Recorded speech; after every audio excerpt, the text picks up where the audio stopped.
Yes, it's coming up. I assume that you can see it indeed. Yes, that's perfect. Yes, so I can You're start. ready. Yeah, go Okay.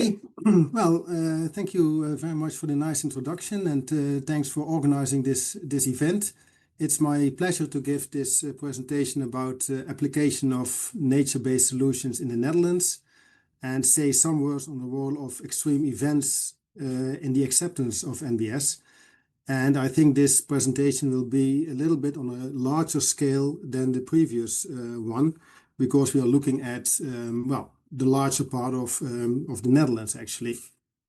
So, a small outline, I will say something on the context, on the application of nature-based solutions in the Dutch Rhine Delta, which you already see on the background of this slide, and onto how to mainstream or not to mainstream nature-based solutions in the Netherlands. So that is an issue in itself that we will briefly discuss.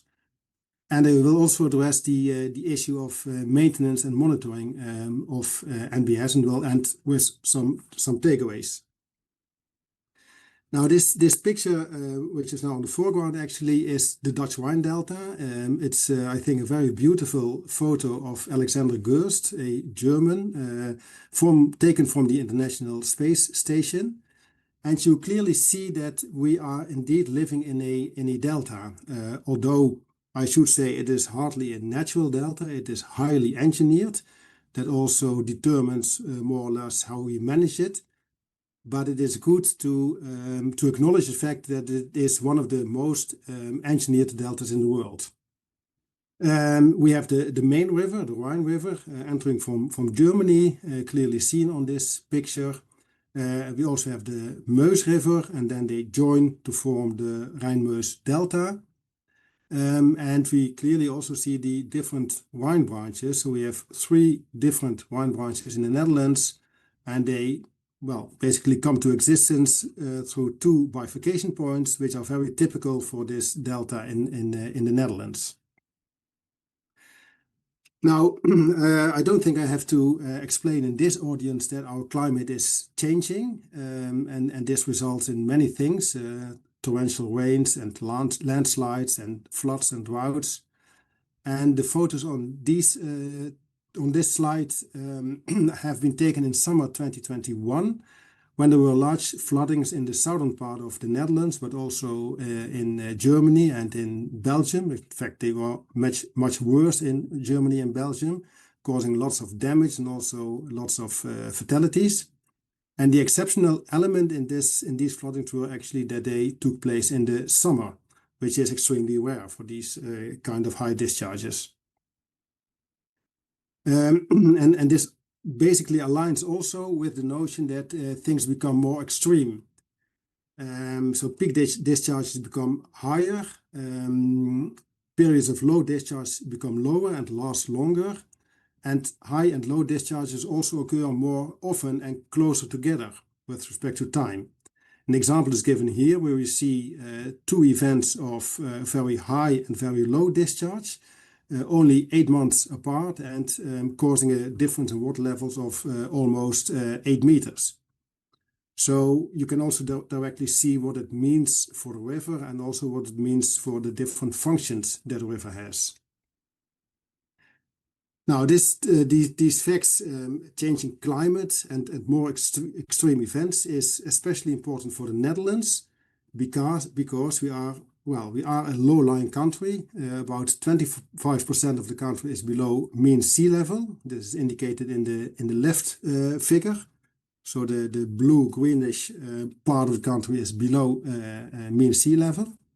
And here on the right figure, you see the part of the country which would flood if there are no embankments and no dikes. And so that is approximately 2/3 of the countries which is prone to flooding.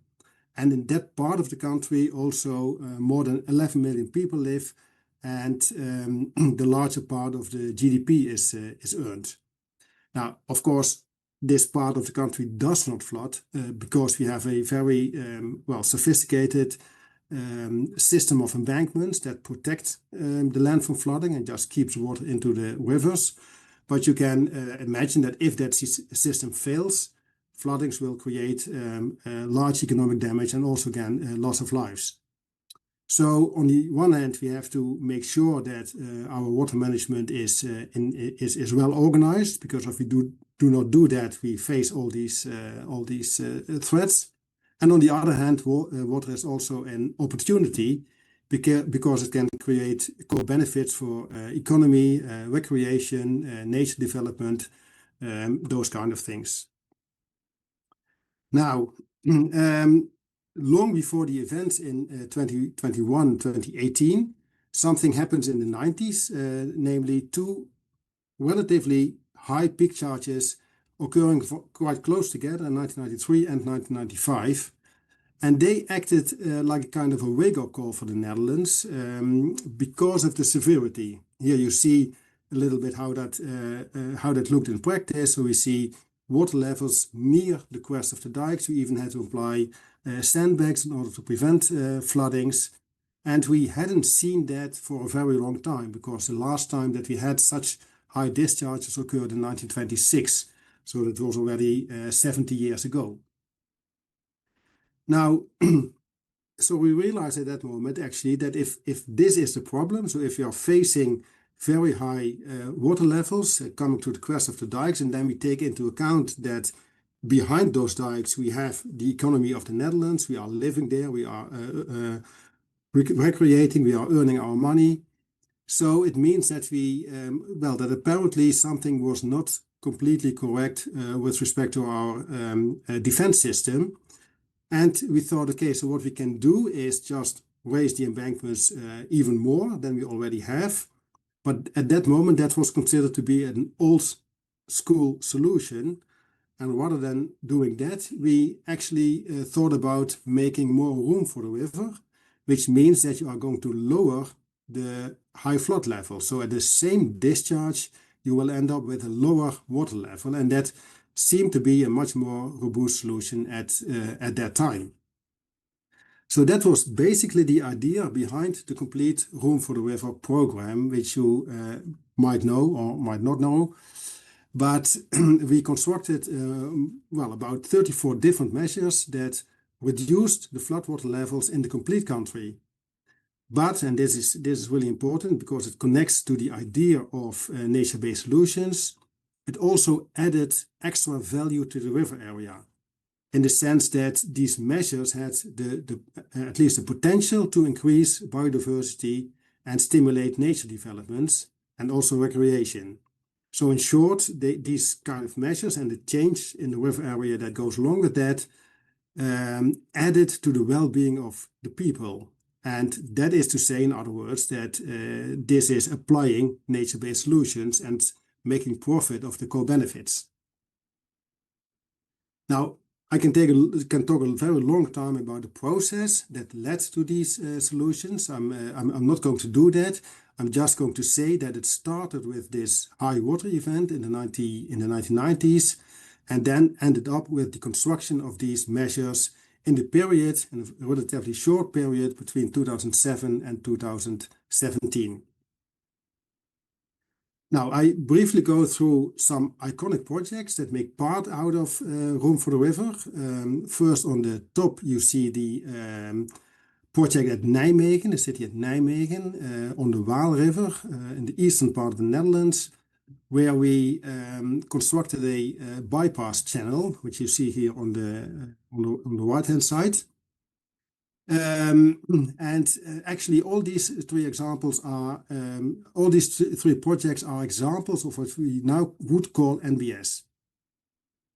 So in this, on the left part of the figure, we see another project which is called the Noordwaard, and here we lowered actually an existing dike such that the area on the left part of that became a big wetland. Which had, again, two purposes. It reduced the risk of flooding, and it also added a lot of natural values and also by increasing biodiversity.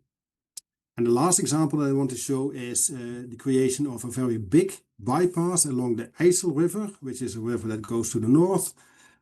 So we constructed new embankments in a rural area, And then whenever the water level of the river gets very high, the water is diverted into this channel. And that statistically would happen every once in a lifetime. And I should say that we have never, there was not, until now not the necessity to deploy this measure. Okay, so, well, these kind of stories about the individual measures can be held for every measure. So there are more, and they all have the same link to the concept of nature-based solutions. So they all reduce the floodwater levels, but meanwhile also have many co-benefits related to nature, recreation, increasing biodiversity.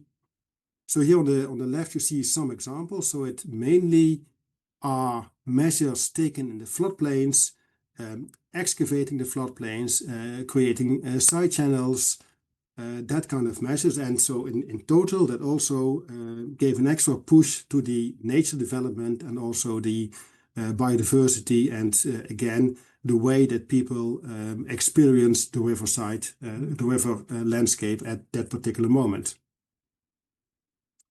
Now, so this is to say actually that Room for the River, we consider that now as a demonstration of nature-based solutions. And I can clarify that perhaps even more by looking again at this already introduced example of the bypass near the city of Nijmegen, where you see in the top figures a high and a low discharge. And I hope that you then envisage the idea that by creating this side channel, indeed we are lowering the floodwater levels. But meanwhile, this side channel in itself also creates opportunities for the city of Nijmegen by creating a new riverfront that they can use for all kinds of purposes. Organizing festivals, general recreation. People can enjoy that new riverfront. So basically, this is a combination of reduction of flood risk, but also, well, all the other co-benefits that you see over there. And that is more or less exactly the definition of an NBS. So it's creating, it's trying to achieve one goal, which is in this case is the reduction of flood level. So actually creating more safety, but then trying to couple that with achieving also other co-benefits. Now, what remains to be done actually is to provide the scientific basis for all this, so that, well, using the right definitions, using the right assessment frameworks, and try to quantify all those co-benefits. And that is exactly what we are working very hard in the ResiRiver project, which was already introduced by Isabel. Now, so let's talk a little bit about the history, how this all happened, and what we and whether we can state that nature-based solutions are already mainstream now. And to illustrate that, we look at this timeline. And it's important to note that before 1993 and 1995, so before those high water events, we already looked into ways to restore the river area, which was severely degraded at that time. So we knew that we had to do something, and we wanted to do that with bringing in more nature and more natural values. And that was at that time already supported by the World Wildlife Fund. Now, having those ideas and having this event occurring in 1993 and 1995, that actually acted as a kind of a window of opportunity to bring more forward those ideas. And that evolved together with the notion that we didn't want to raise the dikes further and further, but want to give more space to the river. That ended up in the Room for the River plans, which the measures were then constructed in 2007, between 2007 and 2015. And again, this created a more natural river area with also many opportunities for recreation and for the people to be aware of that river area.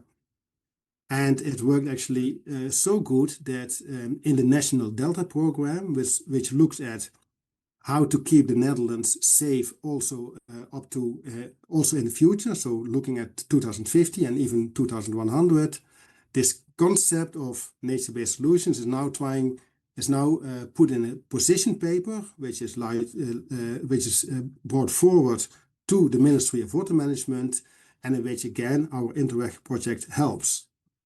So what we basically see is that the plans that we developed in the Room for the River program are now brought forward to a new program actually, which is called Room for the River 2.0, and which looks at the future of our river system such that it is climate robust and also resilient, also for the longer period, so for 2050 and even 2100. And the idea is, of course, that we want to do that again with the concepts of nature-based solutions. So trying to find out where we can construct those solutions, and again, what kind of co-benefits are associated with that. Now, perhaps a few words on the process, on how easy this goes. So what do you basically need for the application of nature-based solutions? Well, we know that there are still some barriers in the application of that, and that has to do with the scientific evidence that is present in scientific literature, but also with sometimes limited stakeholder involvement and, well, old legislation that is not adapted to the application of NBS. Now, then we also need every now and then a kind of a window of opportunity, and it can be something natural that occurs, so for instance, high discharge, but sometimes it's also the political discourse that can change, and which makes it more susceptible for the application of NBS. And the third reason is that you also have to have the right structure of your organization. So in terms of the Netherlands, it's the right structure of the Ministry of Water Management. And that has to do with having, well, the right attitude, the right resources, the right rules, the right steps to connect to the scientific literature. So basically the right discourse that should exist within an organization. And then in combination with tearing down the barriers and making use of the opportunities, it makes that we are more willing to apply this concept of nature-based solutions. And again, I think we are working really hard on that. So we are doing a great job, and we hope to implement all these nature-based solutions in the future program of Room for the River 2.0. Now, having that said, so we have made a lot of changes into our river area. So we have constructed all these projects, we have excavated floodplains, we have constructed side channels. And then, of course, we immediately come to the question, okay, what about the maintenance of Room for the River? So whenever we construct these projects, then we basically end up with bare land, and of course then vegetation comes in. So that means that after some time we have the dedicated and the situation that we want. So we have the vegetated floodplain again, together with the side channels, so together with the extra conveyance capacity. But of course, if you do not do anything about that, after some time that vegetation will grow and cause more friction to the flow, which actually makes that this water reducing effect is lost. So that means that in order to keep that, we have to maintain our floodplains. And maintenance basically means also that you have to monitor quite well. And that is something then in the Netherlands that we also do on a very, very large scale. So we measure water levels, suspended sediments, chemicals on a daily basis with quite an extensive network of all kind of monitoring stations. And we also monitor our riverbed, so just the position and also the occurrence of dunes, for instance. And we do that twice a year. Now, for the floodplains, in average, we also monitor them once a year, and then we compare the actual situation in the field with the layout that we thought was necessary for the different projects. And whenever the situation in the field is not in accordance with the design, of course we have to do something, which basically means that we have to cut down vegetation and hence decrease the friction again. So the introduction of all these room for the river measures also goes along with an intensive monitoring and also maintenance of all the different floodplains. Finally, we also measure the morphology, and the morphology together with the bed levels gives us an impression on how the system changes actually. So the previous speaker also spoke about the incision of the riverbed. We also know that in the Netherlands, basically also coming from all the measures that we took in the past, starting from the Tula works, and by just measuring the morphology, so the bed composition and also the main channel, we get a grip on how fast this incision is. And then, of course, we have to think again about measures to compensate for that, which are the same trend as the previous speaker. So there's again creating side channels, but perhaps also applying nourishments. Now, apart from that general monitoring, we also do some specific monitoring, and it has to do with side channels. So I hope that you get the idea that in the context of Room for the River, we have created many side channels. And also in order to comply with the demands of the Water Framework Directive, we also create side channels because they are very good for biodiversity and nature development. But it actually means that we continuously have to measure how these side channels evolve and whether there is sedimentation or erosion. And by just monitoring that very closely, we can see whether we have to dredge these side channels in order to maintain them in the right position, or whether we can just let them go and then perhaps have some more beneficial advantages for the biodiversity. So the side channel development, side channel monitoring is quite important. Another feature that we monitor quite intensively is the longitudinal dams. So those are the construction that you see over here. And we apply them as a kind of a replacement measure for the groins which originally were present at this river, at the river. And by replacing these groins with the longitudinal dam, we indeed decrease the friction, and that means also that we reduce the floodwater levels. And in the same time, we create a kind of a side channel over here, which is again very good for the biodiversity. And because this was a new measure, we monitor that very closely, and we see indeed that biodiversity is flourishing by this measure. Macroinvertebrates are flourishing, and also it's a very good spawning area for fish.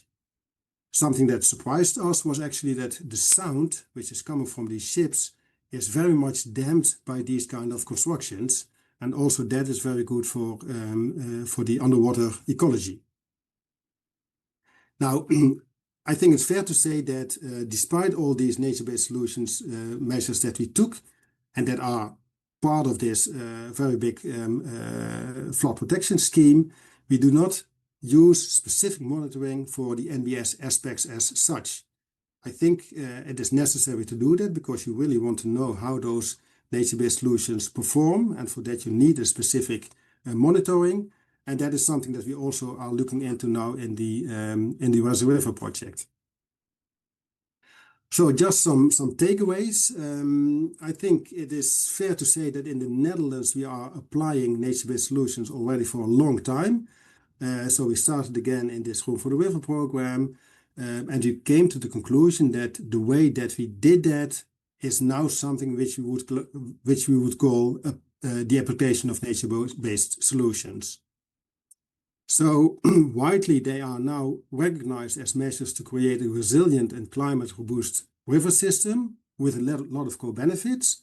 So that's also the idea that we want to continue by doing that in the sequel project, which is called Room for the River 2.0. And we also see that on a kind of an international scale, the role of NBS is becoming increasingly strong, which has to do with a lot of international projects that are going on and that we as Rijkswaterstaat also participate in. On the other hand, we also conclude that they are not mainstream yet. So we already apply them, but we also see that, for instance, the legislation and also the structure of our own organization is not optimized to take on the concept of nature-based solutions. So what we really would like to have, that is, whenever we're going to do something, that you can make a fair comparison between a nature-based solutions and an engineering solution, and look at all the co-benefits of both solutions. And in that way, we can make a fair assessment of these solutions. And in the end, of course, it's also up to policy to make the right decision on what to implement in the first place. Now, for that, we need a lot of scientific information, the right definitions, the right assessment frameworks, the right methods to quantify all the co-benefits. And that still remains a challenge, but due to, well, a lot of projects and projects like the Interact project that we are involved in, we are making progress on developing these methods, and then we can use all the pilots that we have in the Interact project to test all those methods. Now, also monitoring and maintenance is something that we still need to improve, because if you construct a measure and you do not know how that develops, then planning your maintenance is also very difficult. So monitoring and maintenance are two sides of the same medal.